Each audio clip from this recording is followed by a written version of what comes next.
জানি তাই, রাধে রাধে। চলে এসেছি আজকে বৃহস্পতিবারে তো আরও টেনশন, কি রান্না করব নিরামিষ। তার জন্য এমন ডাল নিয়ে এসেছি, এই দেখো সাম্বার ডাল। তেঁতুল দিয়েছি, হ্যাঁ তেঁতুল দিয়ে, কেন তেঁতুল ছাড়া তো সাম্বার ডাল বানানো হয় না।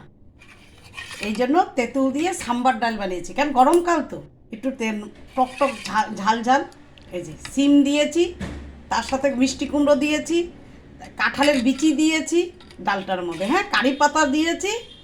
এটা হলো মাটির নিচে যে সুরন, মানে মাঠটা আলু বলে, সেই আলুটা দিয়েছি, হ্যাঁ। আর কারি পাতা দিয়েছি, সর্ষা সম্বার দিয়েছি, তার সাথে মচমচা পাঁপড় ভাজা। এই যে ইঁচড়ের তরকারি করেছি কষা কষা করে, কেন ডাইল আছে তো ওই জন্য ইঁচড়েতে মানে তরকারি করেছি কষা কষা করে। আর বেগুন ভাজা করেছি, এই যে বেগুন ভাজা করেছি।